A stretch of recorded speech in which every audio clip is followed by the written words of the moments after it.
Former most dangerous and notorious Italian gang leader, Vince Focarelli, who has survived 6 attempts on his life, including one in which his son was killed, has changed his life, changed his name to Abdul Salam, embraced Islam, and became a Muslim.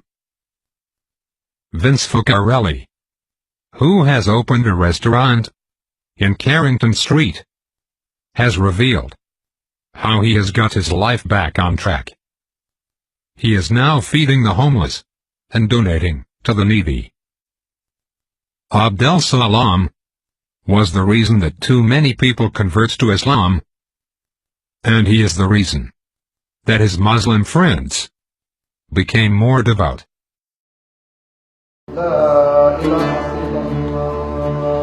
So has his Islamic faith. On Tuesday nights he feeds the homeless from the rear of the cafe that serves up all types of cuisine, from traditional Arabic to Italian and vegan. We cook pasta, we make soup, we give bottled water, blankets, socks, things like that. We make a package. We probably can't cater for the 6,000 homeless that there is in South Australia, Adelaide, but we do the best we can every week to provide a service for them. He also uses his notorious past to help guide troubled youth here and interstate with a simple message. It's an evil way to live, and with evil comes evil, you know, and with evil and stuff like that, Frank, a lot of people suffer, not just yourself. It's like a domino effect, you know. You have your wife, your kids, your mother, your father, you know, your friends. It's not just you, you know, and that's where the selfishness comes in. And he counsels those behind bars who, like him, took the wrong road, like Dan. There's a mate of mine, I'm very proud of him. His name is Dan. He took the name of Yusuf. I want to send Ramadan Karim to him and let him know that all the brothers out here, I've been hearing about him. They're very proud of him for his change. What advice would you have for any young person out there today that may be taking the wrong fork in the road? It's not worth it. There's no light at the end of the tunnel, Frank. There's no pot of gold at the end of the rainbow. That's just, in my eyes, is a myth. The days of guns, fast bikes, flashy clothes that marked the bloody life of gangster and bikie Vince Focarelli are, according to him, gone. Yes, even his name. What is it today? Imran Abdul Salam, which Abdul Salam means the slave servant of peace of Allah. La ilaha illallah. Although raised a Catholic in a traditional Italian migrant family, he's been a Muslim for 15 years, but admits losing his way from the righteous path he now strictly follows. I chose that life the way it was meant to be lived, you know. I didn't make any excuses. I did what I did. So he hopped out of the back seat and then fired a number of shots into the car. Giovanni in the passenger seat was killed. It was the 6th attempt on Vincenzo's Now life. for the first time, Vince Focarelli opens up on his notorious criminal history. Look, Frank, the truth is that when you live that life and you enjoy living that life, the people around you that you're referring to and explaining, it didn't seem that way then. It felt normal. That, you know, that way of life was normality. Surviving 6 attempts to kill him. You've been a very lucky man. I've been a blessed man. Not a lucky man, a blessed man. Both Focarellis were hit several times. The shooting murder of his stepson Johnny. Did you feel that you wanted to take some kind of revenge, retribution? Absolutely. For those? Of course, Frank. But I think that's for everyone would have that first instinct, you know, comes to things like that. Especially in that life, you're required. You know, it's like a requirement of it. And his redemption. You could never go back to that. Never, Frank.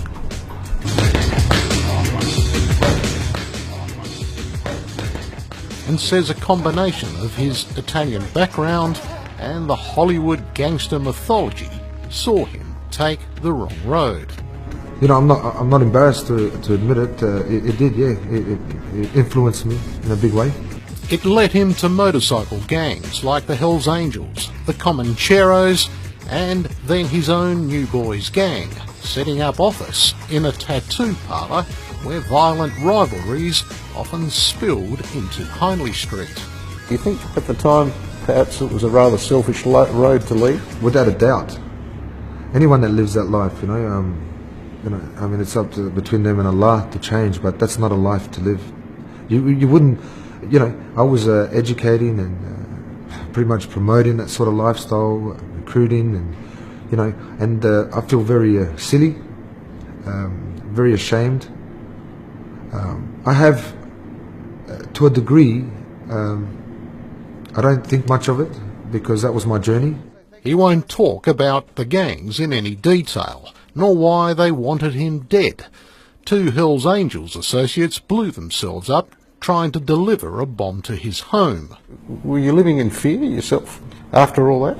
Look, Frank, like I said, the best way I can answer that fear factor wasn't as great as it should have been, because then, you know, maybe the decisions would have been made a lot simpler. I was concerned about my family, and I had no time to be concerned about myself. I chose that life, like I said, and whatever came at me, I took it on the chin for myself, but the concern was for the family. But his family did become targets. Police say the video leaves no doubt that Focarelli knows who killed his son. He is not cooperating whatsoever.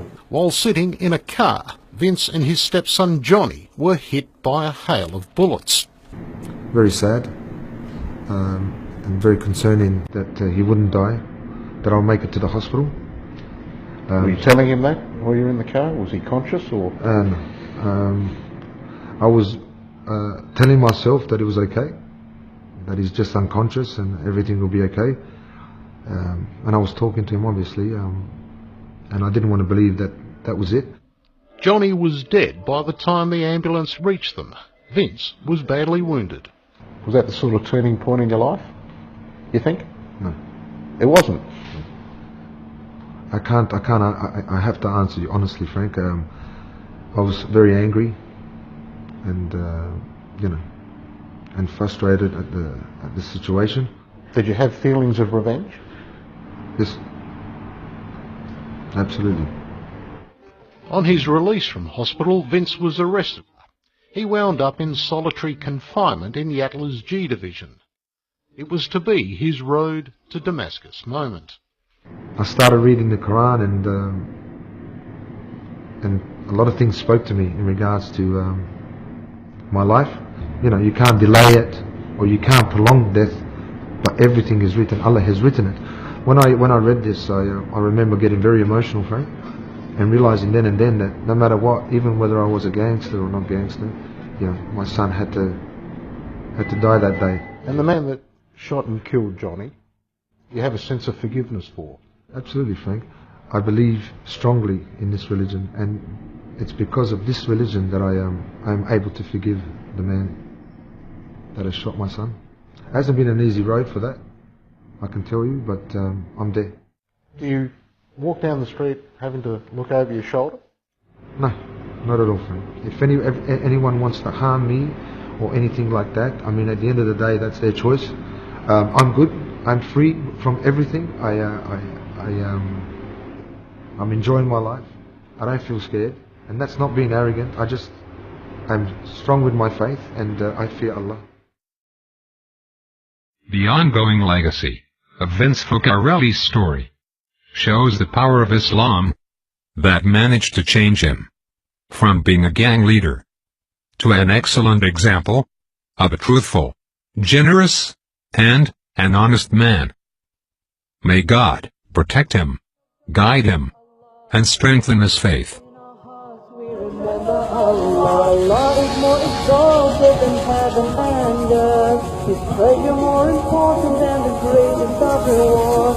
Allah is greater than any praising of men. So in word and deed and prayer we say, Allahu Akbar, Allahu Allah, Allahu